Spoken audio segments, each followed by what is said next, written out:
They buy her a new iPhone every year and I still use my phone from 4 years ago. I always knew my sister was a spoiled little brat with no future, but I didn't know just how evil she was until this month. I finally saved enough money to finally move out of my parents' house and get away from my toxic little sister. I've had it with her breaking and stealing my stuff and I couldn't wait to live on my own. Anyway, I started looking for apartments and it was through this process that I found out my credit score was in the effing 200s, despite me never opening a line of credit in my entire life. If you don't know anything about credit scores, that is a dog's T-score, and it meant I wasn't going to be able to move out anytime soon. I went to the bank and it was there where I discovered that my little sister had opened multiple credit cards in my name. She had maxed out every card she opened up and hidden all the credit bills that had been coming in the mail for me. I had never been so unbelievably angry in my life. I came home and showed my parents proof of what she had done. I wasn't even surprised when they defended her and said she was just a kid and probably didn't understand what she was doing. I had enough of them and I confronted my sister. I called her a useless, selfish bitch and I told her that she was going to pay for all this. I told her that she was finally going to learn about the real world and that I didn't care if she was my family. She was a legal adult now and I was going to sue her off. My sister thought I was bluffing. She laughed in my face and said that my money was her money because I was her family and that's what family is for. I left the house for a couple of days and stayed with a friend. I talked to a lawyer and had my sister served with court papers. I shut off my phone when my parents started blowing it up after my sister was served. I went home the other day to pack some more things and my sister was red in the face, crying and begging me to drop the case against her. She threw herself on the floor and everything despite her literally being a legal adult. She was kicking my door as I packed and screamed at me that I couldn't do this to her and that she didn't deserve it. She said she would be ruined before she even graduated high school and this time I laughed in her face. My parents also begged me not to sue her. Again they said she was just a kid. I told them that they hadn't cared about me at all when I was just a kid, so why the hell should I care about my sister? I'm suing her for every last penny that she stole from me, and then I'm never speaking to my family until the day I die.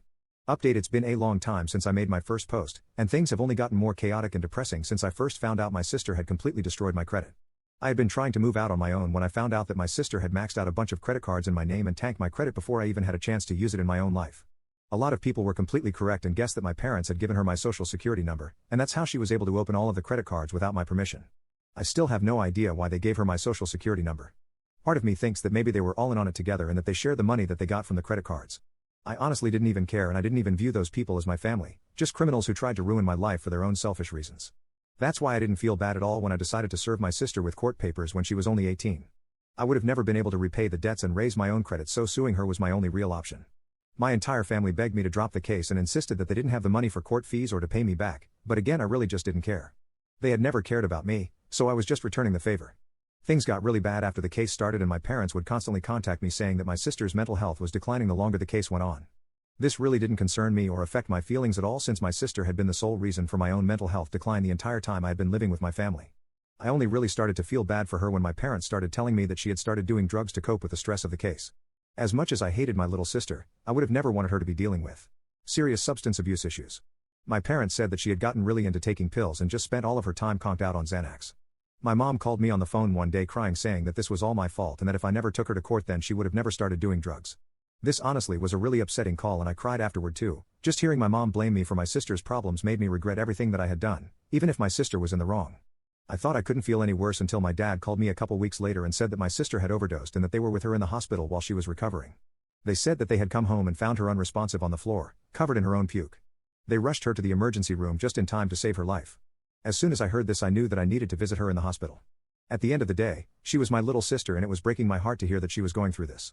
But when I got to the hospital my parents freaked out on me and told me to leave. They even went as far as to have hospital security escort me out. Now I'm sitting in my car outside the hospital because, at the end of the day, I just want to be close to my sister while she goes through this. Now I feel that I should have never done this to my family and I wish I could just take it all back.